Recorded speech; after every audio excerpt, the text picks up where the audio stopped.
السلام علیکم ناظرین، میں ہوں آپ کا ہوسٹ ایاز شجاع آپ کے اپنے پروگرام دا بیوروکریٹ کے ساتھ۔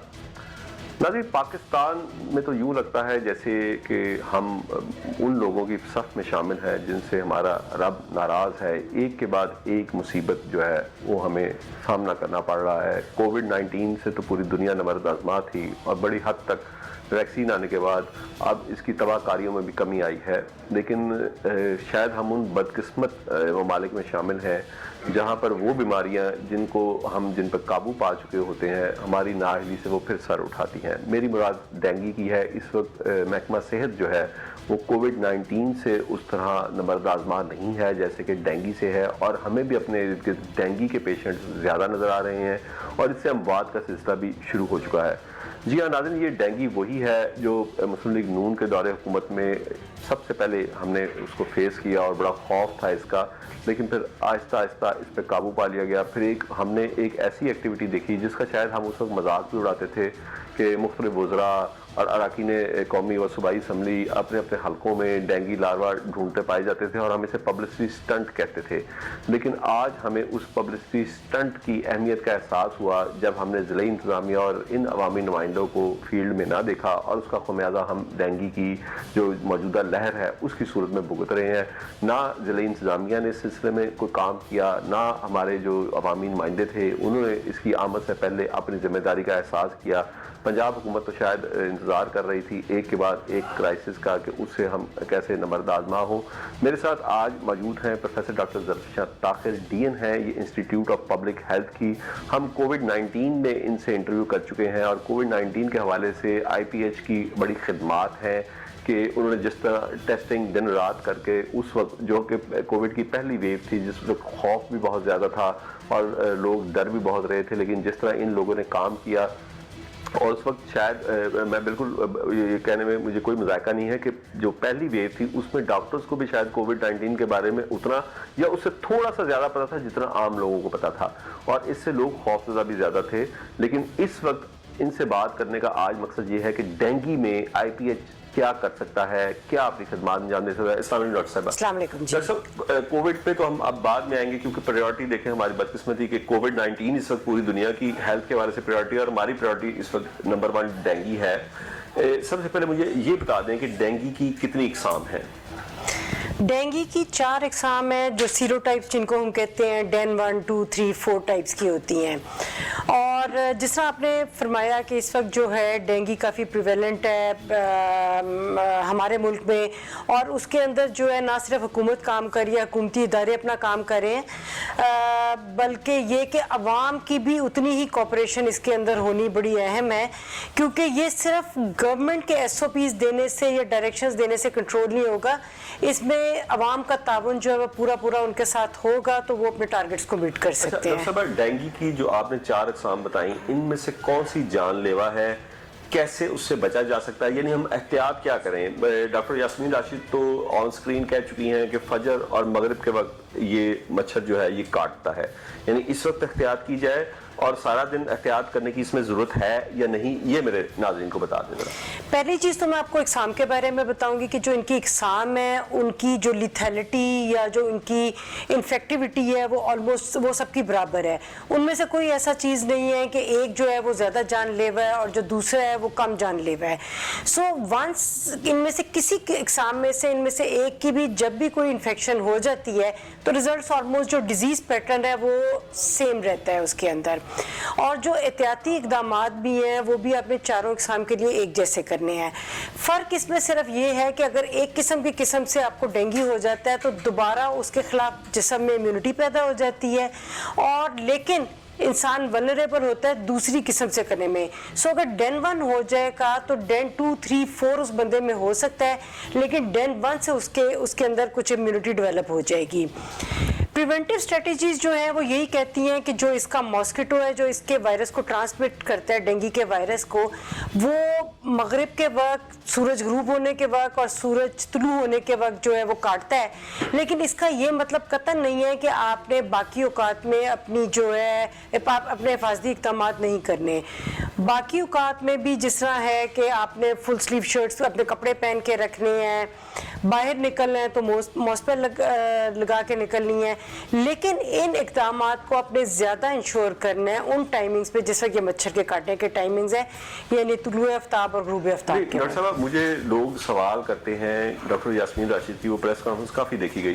کہ یہ صبح فجر کے وقت اور مغرب کے وقت کاٹتا ہے. ان کا سوال یہ ہے کہ کیا یہ اس کے بعد یہ کاٹتا ہے اور اس کا اثر ہوتا ہے, یعنی ڈینگی ہوتا ہے یا نہیں ہوتا؟ اس میں یہ تھوڑا سا کلیئر کر دیں کہ فجر اور مغرب کے وقت تو ہم احتیاط کریں, باقی اوقات میں بھی اس کے کاٹنے سے ڈینگی ہو جاتا ہے؟